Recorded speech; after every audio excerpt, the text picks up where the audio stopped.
नमस्कार विद्यार्थी मित्रांनो, डिस्कस अबाउट एक्झाम या आपल्या फ्री एज्युकेशन चॅनलमध्ये पुन्हा सर्वांचं स्वागत आहे. आज आपण चालू घडामोडी या विषयावर काही महत्त्वाचे सराव प्रश्न पाहणार आहोत आणि हे सराव प्रश्न अत्यंत महत्त्वाचे असतील, जे तुमची येणारी MPSC असणार किंवा कंबाईन एक्झाम असणार. या एक्झामसाठी या प्रश्नांचा अतिशय महत्त्वाचा उपयोग किंवा त्याचा फायदा हा तुम्हाला होणार आहे. तसेच मित्रांनो, हे एकूण 50 सराव प्रश्न असणार आहे. त्याचप्रमाणे आपण अजून काही पुढचे व्हिडिओ आपण हे मंथली घेणार आहोत, म्हणजेच ऑगस्ट सप्टेंबर यानुसार टोटल आपण ते व्हिडिओ कव्हर करणार आहोत. चला तर मग पाहूया चालू घडामोडी या विषयावर काही महत्त्वाचे सराव प्रश्न. यंदाच्या आशियाई फुटबॉल स्पर्धेचे विजेतेपद कोणी पटकावले? महत्त्वाचा प्रश्न आहे.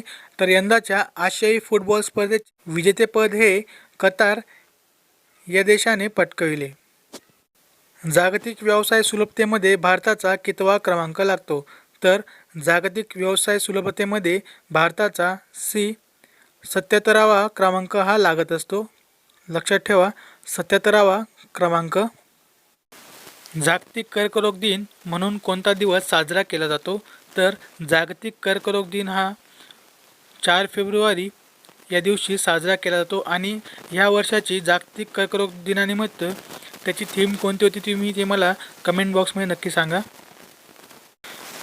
2019च्या अर्थसंकल्पात भारतात कोणत्या राज्यात 22वी एम्स स्थापनेची घोषणाही केलेली आहे?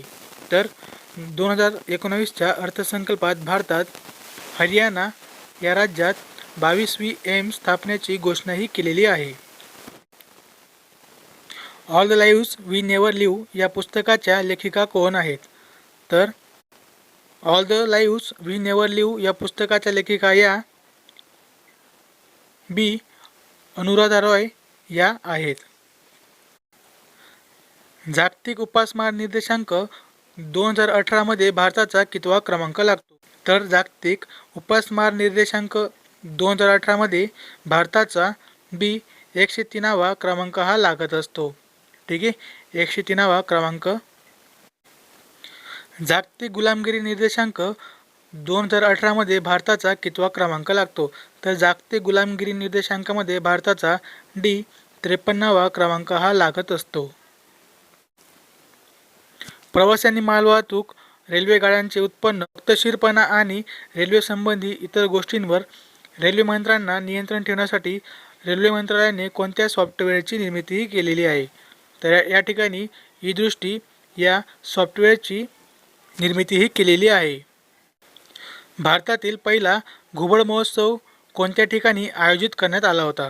तर भारतामध्ये पहिला घुबड महोत्सव हा पुणे या ठिकाणी आयोजित करण्यात आला होता.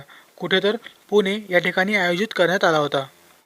2017च्या ज्ञानपीठ पुरस्कार विजेत्या कृष्णा सोबती यांचा जन्म 1925 साली आता म्हणजेच पाकिस्तानमध्ये असलेल्या पूर्वीच्या पंजाबच्या कोणत्या जिल्ह्यामध्ये झाला होता? तर त्यांचा जन्म हा गुजरात या जिल्ह्यामध्ये झाला होता. CBIच्या प्रमुख म्हणून नुकतीच कोणाची निवड करण्यात आली आहे? तर CBIच्या प्रमुख म्हणून नुकतीच बी. ऋषिकुमार शुक्ल यांची नियुक्तीही करण्यात आलेली आहे. ऑस्ट्रेलियन ओपन एकेरी टेनिस स्पर्धा 2019 जिंकणारी ओसाका नाओमी कोणत्या देशाची खेळाडू आहे? तर ऑस्ट्रेलियन ओपन एकेरी टेनिस स्पर्धा 2019 जिंकणारी ओसाका नाओमी या जपानच्या खेळाडू आहेत. 99वे अखिल भारतीय नाट्य संमेलन कोणत्या ठिकाणी आयोजित करण्याचे ठरवले होते? तर 99वे अखिल भारतीय नाट्य संमेलन हे नागपूर या ठिकाणी आयोजित करण्याचे ठरवले होते. भारतातील सर्वात जलद ट्रेन 18चे नामकरण काय केले आहे? तर भारतातील सर्वात जलद ट्रेन 18चे नामकरण हे वंदे भारत एक्सप्रेस असे केले आहे आणि ते नुकतेच जाहीर देखील करण्यात आलं होतं. फिफाच्या या वर्षातील सर्वोत्तम पुरुष फुटबॉलपटूंचा पुरस्कार कोणी पटकावला आहे? तर फिफाचा या वर्षातील सर्वोत्तम पुरुष फुटबॉलपटूचा पुरस्कार हा लुका मॉड्रिच याने पटकाविलेला आहे. भारत आणि इंडोनेशिया यांच्या दरम्यान पार पडलेला पहिला सागरी सराव कोणता? तर भारत आणि इंडोनेशिया यांच्या दरम्यान पार पडलेला पहिला सागरी सराव हा बी. समुद्रशक्ती हा आहे. नुकतेच आपण या विषयावर देखील नुकतेच आपण या विषयावर काही लेक्चर देखील बनवणार आहोत. ॲना बर्न्स यांना त्यांच्या कोणत्या कादंबरीसाठी मॅन बुकर हा पुरस्काराने सन्मानित करण्यात आले? तर ॲना बर्न्स यांना त्यांच्या मिल्कमन या कादंबरीसाठी मॅन बुकर या पुरस्काराने सन्मानित करण्यात आले आहे. Brief answer to big question हे कुणाचे पुस्तक आहे? तर brief answer to big questions हे पुस्तक स्टीफन हॉकिंग यांचे आहे. युनिसेफ या संयुक्त राष्ट्राच्या संघटनेची भारतीय युवा सदिच्छा दूत म्हणून कोणाची नियुक्ती करण्यात आली आहे? तर युनिसेफ या संयुक्त राष्ट्राच्या संघटनेची भारतीय युवा सदिच्छा दूत म्हणून हिमा दास हिची नियुक्ती करण्यात आलेली आहे. जागतिक अन्न दिवस म्हणून कोणता दिवस साजरा केला जातो? तर जागतिक अन्न दिवस म्हणून 16 ऑक्टोबर हा दिवस साजरा केला जातो. कुसुमाग्रज प्रतिष्ठानतर्फे दिला जाणारा जनस्थान पुरस्कार नुकताच कोणाला दिला गेला? तर कुसुमाग्रज प्रतिष्ठानतर्फे दिला जाणारा जनस्थान पुरस्कार हा नुकताच आबाजी डहाके यांना दिला गेला. नुकत्याच पार पडलेल्या ऑस्ट्रेलियन खुल्या एकेरी टेनिस स्पर्धेचे विजेतेपद कोणी पटकाविले? तर नुकत्याच पार पडलेल्या ऑस्ट्रेलियन खुल्या एकेरी टेनिस स्पर्धेचे विजेतेपद हे नोवाक जॉकोविच यांनी पटकावले. भारताच्या 17व्या प्रजासत्ताक दिनाच्या पथसंचलनात प्रथम पुरस्कार प्राप्त गांधीवादी मार्गाने ग्रामीण अर्थव्यवस्थेचे सशक्तीकरण हा मंच कोणत्या राज्याचा होता? तर भारताच्या 17व्या प्रजासत्ताक दिनाच्या पथसंचलनात प्रथम पुरस्कार प्राप्त गांधीवादी मार्गाने ग्रामीण अर्थव्यवस्थेचे सशक्तीकरण हा मंच त्रिपुरा या राज्याचा होता. हा प्रश्न तुम्ही लक्षात ठेवा. या प्रश्नावर तुम्हाला परीक्षेमध्ये नक्कीच प्रश्न बनू शकतो. या वर्षीच्या प्रवासी भारतीय सन्मानाने कोणाला गौरविण्यात आले? तर या वर्षीच्या प्रवासी भारतीय सन्मानाने अमित वाईकर यांना गौरविण्यात आले. G77 समूहाचे अध्यक्षपद नुकतेच कोणत्या देशाकडे सुपूर्द करण्यात आले आहे? तर G77 समूहाचे अध्यक्षपद हे नुकतेच पॅलेस्टाईन या देशाकडे सुपूर्द करण्यात आले आहे. ऑक्सफर्ड डिक्शनरीने 2018 मधील वर्ड ऑफ द इयर म्हणून कोणत्या शब्दाची निवड केली आहे? तर ऑक्सफर्ड डिक्शनरीने 2018 मधील वर्ड ऑफ द इयर म्हणून नारीशक्ती या शब्दाची निवड केलेली आहे. नोवाक जोकोविच ऑस्ट्रेलियन खुल्या एकेरी स्पर्धेचे विजेतेपद कितव्यांदा पटकावले? तर नोवाक जोकोविच ऑस्ट्रेलियन खुल्या एकेरी स्पर्धेचे विजेतेपद हे 7व्यांदा पटकाविले. नुकत्याच पार पडलेल्या इंडोनेशिया मास्टर्स बॅडमिंटन स्पर्धेचे जेतेपद कोणी पटकाविले? तर नुकत्याच पार पडलेल्या इंडोनेशिया मास्टर्स बॅडमिंटन स्पर्धेचे विजेतेपद हे सायना नेहवाल यांनी पटकाविले. सूरजमुखी अंधेरी के या पुस्तकाचे लेखक कोण आहेत? तर सूरजमुखी अंधेरी के या पुस्तकाचे लेखक हे कृष्णा सोबती हे आहेत. महाराष्ट्राने यंदाच्या प्रजासत्ताक दिनी दिल्लीत कशावर आधारित चित्ररथ हा साकारला होता? तर महाराष्ट्राने यंदाच्या प्रजासत्ताक दिनी दिल्लीत भारत छोडो यावर चित्ररथ हा साकारला होता. मार्केट रिसर्चसाठी जागतिक पातळीवर प्रसिद्ध असलेल्या फ्रॉस्ट अँड सॅलिव्हन कंपनीच्या वतीने दिला जाणारा इंडिया मॅन्युफॅक्चरिंग एक्सलन्स अवॉर्ड 2018 कोणत्या राज्याला दिला गेला? तर हा अवॉर्ड महाराष्ट्राला दिला गेला. स्थूलता नियंत्रण मोहिमेसाठी महाराष्ट्राचे ब्रँड अँबॅसेडर म्हणून कोणाची नियुक्ती करण्यात आली आहे? तर स्थूलता नियंत्रण मोहिमेसाठी महाराष्ट्राचे ब्रँड अँबॅसेडर म्हणून डॉक्टर जगन्नाथ दीक्षित यांची नियुक्तीही करण्यात आलेली आहे. संयुक्त राष्ट्रसंघाच्या अन्न व कृषी संघटनेने कोणते साल आंतरराष्ट्रीय भरडधान्य म्हणून साजरे करण्यास मान्यता दिलेली आहे? तर संयुक्त राष्ट्रसंघाच्या अन्न व कृषी संघटनेने 2023 हे वर्ष आंतरराष्ट्रीय भरडधान्य म्हणून साजरे करण्यास मान्यता दिलेली आहे. जगातील पहिला तरंगता अणुऊर्जा प्रकल्प कोणत्या देशाने उभारलेला आहे? तर जगातील पहिला तरंगता अणुऊर्जा प्रकल्प हा रशिया या देशाने उभारलेला आहे.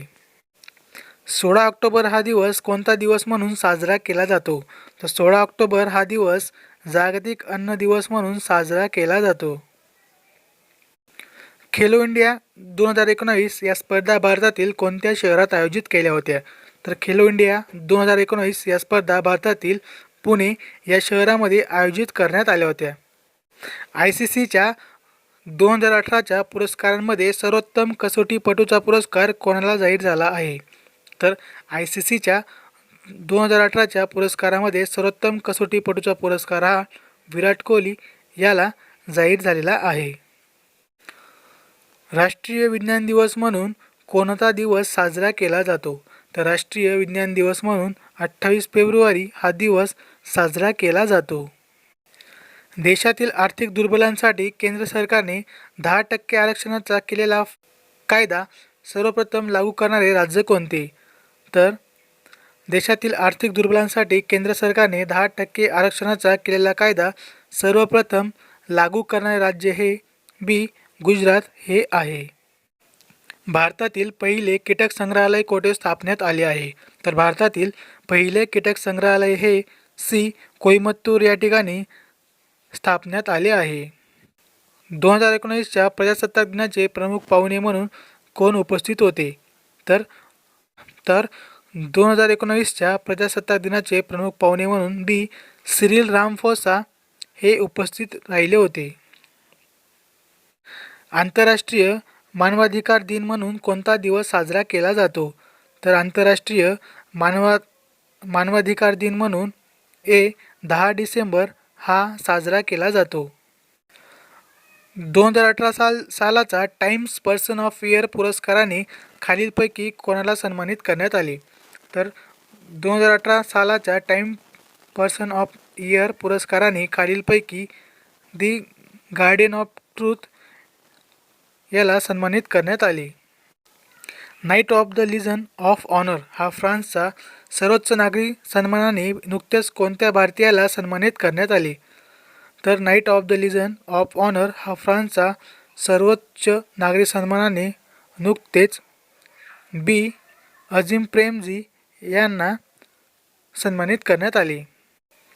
राजीव गांधी खेलरत्न पुरस्काराची सुरुवात कोणत्या सालापासून झाली? तर राजीव गांधी खेलरत्न पुरस्काराची सुरुवात ही 1991 या सालापासून झाली. 4 आंतरराष्ट्रीय विमानतळ असलेले भारतातील पहिले राज्य कोणते? तर 4 आंतरराष्ट्रीय विमानतळ असलेले भारतातील पहिले राज्य हे केरळ हे आहे. या वर्षाच्या जागतिक लैंगिक असमानता निर्देशांकानुसार भारतात जगात कितव्या क्रमांकावर आहे? तर या वर्षाच्या जागतिक लैंगिक असमानता निर्देशांकानुसार भारत जगात 108व्या क्रमांकावर आहे. प्रथम आंतरराष्ट्रीय शाश्वत जल व्यवस्थापन परिषदेचे आयोजन कोठे करण्यात आले होते? तर प्रथम आंतरराष्ट्रीय शाश्वत जल व्यवस्थापन परिषदेचे आयोजन हे मोहाली या ठिकाणी करण्यात आले होते. भारतातील रेल्वेची पहिली स्वदेशी इंजिन विरहित ट्रेन कोणती? तर भारतातील रेल्वेची पहिली स्वदेशी इंजिन विरहित ट्रेन ही ट्रेन 18 ही आहे. कोप इंडिया 2019 हा हवाई युद्ध अभ्यास कोणत्या देशांदरम्यान पार पडला? तर कोप इंडिया 2019 हा हवाई युद्ध अभ्यास भारत आणि अमेरिका या 2 देशांदरम्यान पार पडला. आय होप मित्रांनो तुम्हाला आजचं लेक्चर नक्कीच आवडलं असणार. यासाठी मी लेटेस्ट खूप महत्त्वाचे प्रश्न घेतलेले होते. तर तुम्हाला आजचा व्हिडिओ कसं वाटलं तर नक्कीच लाईक करा, कमेंट करा आणि तुमच्या मित्रांना देखील शेअर करा. आणि हा व्हिडिओ जर कोणी नवीन पाहत असणार तर त्यांनी आधी लाल बटनाला सबस्क्राईब करून घ्या आणि शेजारील बेल आयकॉनला क्लिक करा. त्यामुळे तुम्हाला येणाऱ्या नवनवीन व्हिडिओचे नोटिफिकेशन मिळत राहतील. लाईकचे प्रमाण खूपच कमी दिसते म्हणून या व्हिडिओला जास्तीत जास्त लाईक्स मिळतील अशी आशा बाळगतो आणि भेटूया पुढील लेक्चरमध्ये. तोपर्यंत धन्यवाद. जय हिंद, जय महाराष्ट्र.